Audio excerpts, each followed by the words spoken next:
قناة إدريس تي في ناسيونال جيوغرافي تروادي تقدم برنامج هل تعلم؟ تعتبر البكالوريا من أهم المراحل الدراسية في حياة الإنسان، إذ لم نقل أنها من العوامل المحددة لمستقبله والتي تنقلك من تلميذ إلى طالب، لكن قبل اجتياز الامتحان لا بد من المرور بعدة مراحل.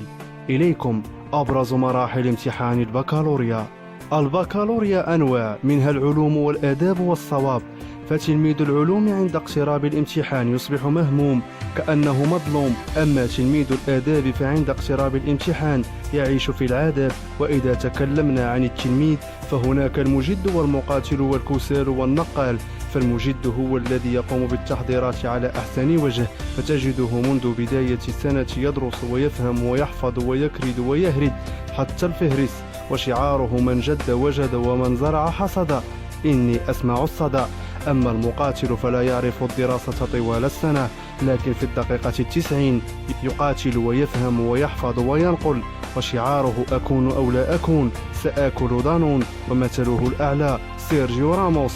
أما الكسار لا يحفظ ولا ينقل، وشعاره اللي بغى يربح العام طويل، كيفو غانيي لو بوناني إي تخي لونغ.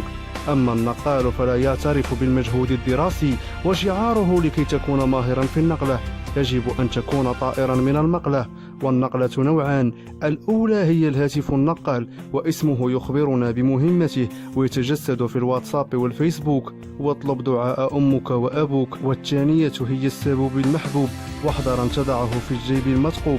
وهنا نلاحظ كيف يتغير الزمان، حيث التلميذ الذكي أصبح نقال والهاتف النقال أصبح ذكي.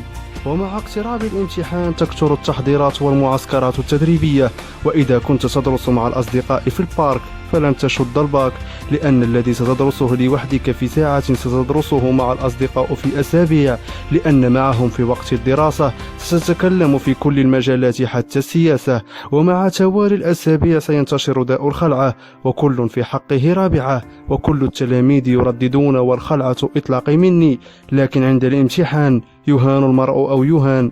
الآن نأخذ استراحة ونأكل تفاحة، فقبل الامتحان بشهور كل التلاميذ يحلمون بالحصول على الباك بميزة حسن جيد أو ممتاز، إني نسيت العكاز. لكن مع اقتراب الامتحان يصبح المرء يتمنى فقط النجاح، وذلك هو الرباح. فجأة يصبح التلاميذ مؤمنين من الذاكرين، يملؤون المساجد ويكثرون من الدعوات، لأنهم عرفوا بحق الامتحانات. والكل يزيد السويع والدقائق والأجزاء من 100 درهم، ويصبح التلميذ عاشقا للكاليكاتريس، وتجده كل مرة يحسب توقعاته لنقاط الامتحان. وقبل الامتحان بيوم تجد أغلبية التلاميذ لا يدرسن شيئا بنية الراحة والاستعداد، إلا المقاتل بالنسبة له تلك هي ليلة الحسم. الآن سأحكي لكم جو الامتحان.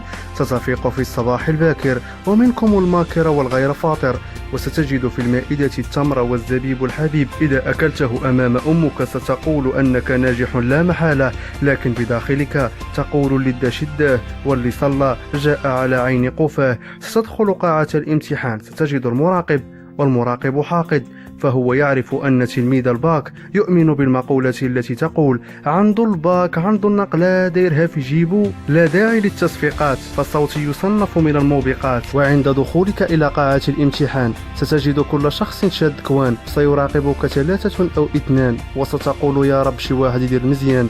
وعند رؤيتك لورقة الامتحان ستقول ناري كم بريباريت ولا شيء من هذا لقيت.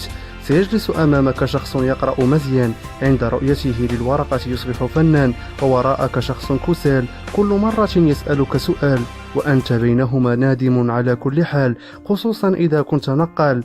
وعند مرور الوقت ستدخل اللجنة وستقول أماه أنت غادي نتهنى. في اليوم الأول ستصبح على الفيزيك وستقول ناري أشهد الميكانيك غي يجيب ويحط ليك أودي الله ينجيك. وفي الزوال ستدوز الإنجليزية ويعتقدون أنك متزوج بأمريكية. أما في اليوم الثاني ستدوز الرياضيات والسهل فيها المتتاليات وستنفعك الدعوات. وفي زواله ستدوز الفلسفة، عند رؤيتها ستشدك القفقفة وستصبح من سلالة القفقافون. وفي اليوم الثالث ستدوز علوم الحياة والأرض ولا تعول على أي قرض، أي سيونس وستنفعك الإكسبيريونس. حلل فسر لاحظ، ثم سترتاح راحة تنسيك الدنيا وما فيها، ثم تنام عفوا تغيب. سيمر الوقت حتى يحين وقت النتائج. هناك من سيسقط، وأقول لك حلاوة الباك في 2 لكي تبرد على نفسك، أي هارد لاك العام الجاي في الباك. وهناك أصحاب الاستدراكية، وأقول لك زد قرا غير شوية ستحصل على البكالوريا. وأقول مبروك للناجحين في الباك، لكن عافاك ابتعد عن ليستا ولا فاك. اللهم وفق كل التلاميذ والطلبة المقبلون على الامتحانات، واجعل الأسئلة كأسئلة دوزم.